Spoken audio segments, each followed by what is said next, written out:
ごきげんよう、アスママです。コストコ購入品、アレンジやルーティンを交えてご紹介します。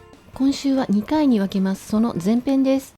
チャンネル登録もお願いします。シンガポールラクサ1680円です。デリカコーナーの新商品です。スープとゆで麺、魚肉つみれとゆでエビ、蒸し鶏とゆで卵と赤玉ねぎとライムが入っています。加工日は今日、消費期限は9月4日です。スープの量は 700g です。500cc の水を加えて沸かします。先にライムと麺以外の材料を入れてから煮るようにと書いてありますけれども、私は魚肉つみれだけを先に入れました。具材にはすでに火が通っているので、温め程度でいいのかなと思いました。麺の材料は小麦と米です。煮込み時間は3分です。半分に切ったゆで卵が4個、魚肉つみれは7個、ゆでエビは5尾、蒸し鶏は6枚なので、何人分を想定しているのかがちょっと謎でしたが、麺の重さは 400g、うちは3人で分けてちょうど良かったです。でも器が小さかったのでスープが大量に残ってしまいました。フォーがスープをしっかり吸ってて美味しいです。スープはほんの少しだけピリ辛ですが、ココナッツが効いていてマイルドです。アジアンテイストのパクチーが不安でしたが、深みのある味わいでとても美味しかったです。魚肉つみれもはんぺんっぽい感じで美味しかったですし、コストコデリの準レギュラーともいえる大きなエビも存在感があって美味しいです。残ったスープは濃厚なので、替え玉やリゾットもいけそうでしたが、冷凍していた野菜や卵を入れてスープにリメイクです。朝食はベーグルとサラダとリメイクのラクサスープです。ピーチ&チェリータルト1998円から400円オフです。ちなみに昨年の夏は1798円でした。タルトはフランス製造。加工日は不明ですが、賞味期限は9月5日です。大きさは29センチ、高さは2センチくらいです。艶やかなナパージュがかかっているので贅沢感がありますね。うちはがっつり食べるので8分の1に扇形に切り分けます。タルトの土台はいつものサクサクしたサブレ生地です。ちょっと切りにくいですね。ワンピースは 120g くらいなので268キロカロリーです。クリームミックスは主張しすぎず、シラップ漬けの黄桃と白桃とアメリカンチェリーがたくさん入っていて、甘酸っぱいフルーツタルト感がしっかりあります。旬の果実で爽やかな夏タルトです。ちなみに風水でフルーツは実りを表すラッキーフード、桃は家庭運美容運をアップ、チェリーは恋愛運アップです。ラップしてコンテナに保存しました。冷凍した場合は自然解凍で食べられます。解凍するとサブレ生地がしっとりしますが、これも美味しいです。関口醸造のつけ焼き1088円から200円オフです。個包装で75枚入りです。1枚あたりは 11.8 円。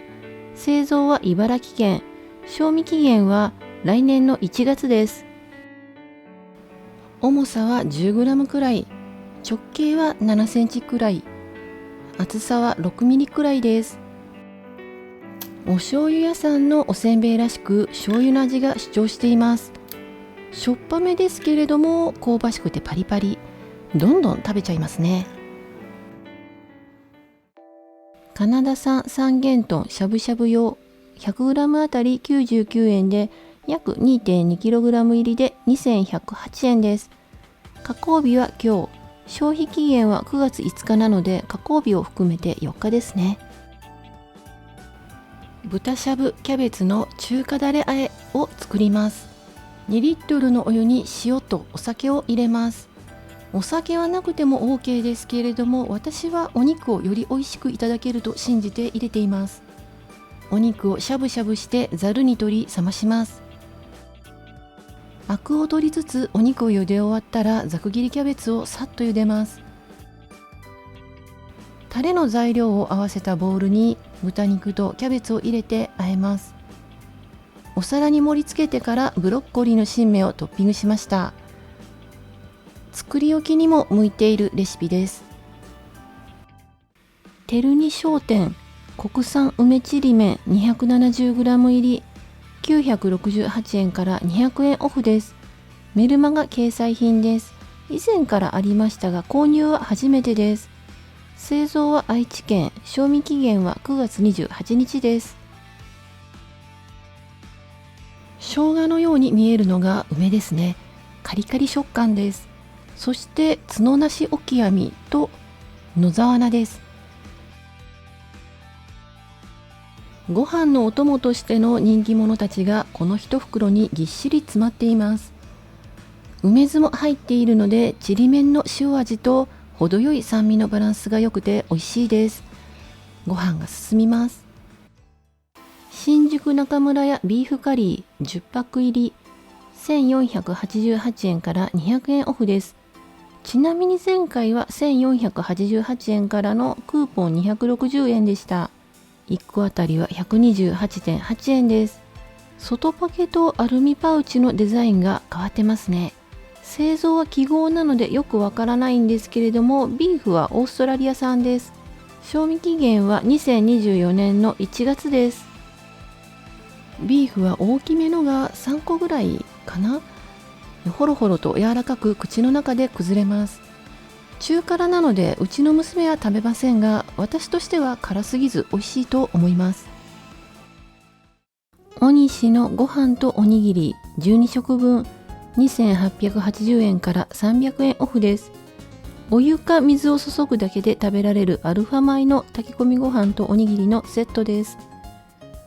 娘が小麦と卵アレルギーだったので、治ってからもずっと非常食としてストックしています。こちらは楽天で買ったものですけれども、賞味期限が近いので入れ替えます。国産のうるち米塩、製造は宮城県です。賞味期限は2027年の10月です。セット内容はドライカレー、エビピラフ、白飯、五目ご飯、それぞれ2食ずつです。おにぎりも鮭と昆布が2個ずつです。今回は楽天で購入したものを調理しますので、フレーバーが違いますが購入の参考になればと思います。まずは袋の上部を切り取ります。炊き込み系はスプーンや薬味などの付属品を取り出します。特に脱酸素剤の抜き取りは忘れがちなので注意です。ドライカレーは調味粉末を入れて混ぜます。ご飯の袋には内側に黒線で水位が書いてあり、おにぎりはシールを剥がすと窓になっていて赤色の水位ラインがあります。おにぎりも炊き込みご飯もお湯を注いだ場合は15分、水の場合は60分で出来上がりです。ただ正直お湯が入れづらいのが不満です。熱湯だから袋の口が閉じちゃわないように手で押さえ続けるのが無理です。熱いです。今回は脱酸素剤の抜き取り忘れはなかったんですけれども、かき混ぜを忘れたのでご飯の硬さにムラがありました。あまりに硬いので追加でお湯を入れました。本来は、お湯を入れてすぐにかき混ぜます。おにぎりは袋の案内に従って切り込みから裂いていくと手を汚さずに食べることができます。どれも塩味は控えめの薄味です。お湯を入れてすぐに混ぜてないとお塩は下に偏ります。でもドライカレーは中辛程度のパンチがあるので美味しいんですけれども、水が少ない非常時に辛いものは避けたいかな。でもスパイスって温まりますよね。そして非常時にお祝いの象徴となるお赤飯というのもいかがなものかと思いますが、栄養面では嬉しいですね。これも薄味ですので添付のお塩で調節できます。付属のスプーンは袋の大きさに対して短いのも残念です。ヤンバンのアワビがゆ4カップ入り1298円です。新商品です。1個あたりは 324.5 円。ちょっと高級な非常食ですね。原産国は韓国。賞味期限は来年の9月です。レンジでも湯煎でも加熱せずそのままでも食べられます。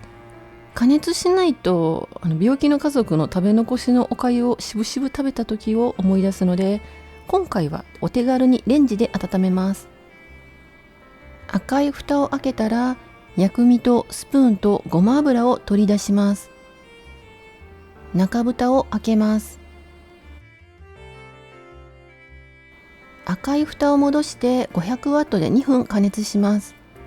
蓋には穴が開いているのでぴっちり閉めて大丈夫です。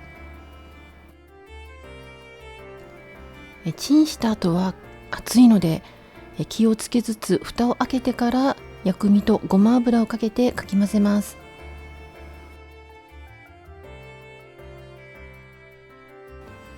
薬味は青のりとごまですね。入っているお野菜は人参、他のお野菜はエキスとして入っています。肝心なアワビですが、写真はあくまでもイメージということでみじん切りのアワビが入っています。この茶色いのがアワビだと思います。コリコリ食感でたくさん入っていますから小さくても存在感はあります。レトルトとしては薄味、我が家好みの味で美味しいです。加熱せずにこのまま食べられるのも魅力ですので、災害時やダンジョン攻略時にもおすすめです。マルハニチロサワ味噌缶4缶848円から170円オフです。メルマガ掲載品で水煮もありました。1缶あたりは 169.5 円。固形量は 150g、内容量は 200g です。サバは国産、製造は青森県です。賞味期限は2025年の6月です。月花シリーズは肉厚でボリュームたっぷりな脂の乗ったサバにこだわり、天日塩のみで仕上げました。とのことで、100均では見かけないブランドです。美味しいです。サバ缶は一時手に入りにくくなるほどのブームがあり、アレンジレシピもたくさんありますよね。今回はお手軽にサバ味噌缶ポテトチーズ焼きです。じゃがいもを包丁でなるべく薄くスライスして水にさらします。水気を切ったじゃがいもを耐熱皿に並べます。ラップをかけてじゃがいもが柔らかくなるまでチンします。冷凍保存していたインゲンを半分に切ってからじゃがいもにのせます。冷凍していないインゲンの場合はじゃがいもと一緒にチンします。サバ味噌缶をのせます。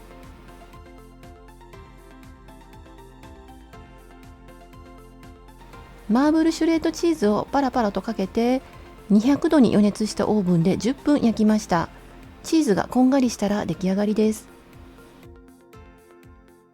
今週のお酒はサントリープレミアムモルツ琥珀色のアンバーエールです。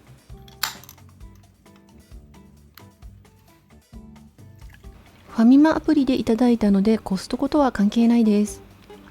入れ方がちょっとね下手で泡立ちがいまいちでしたがフルーティーで美味しかったです。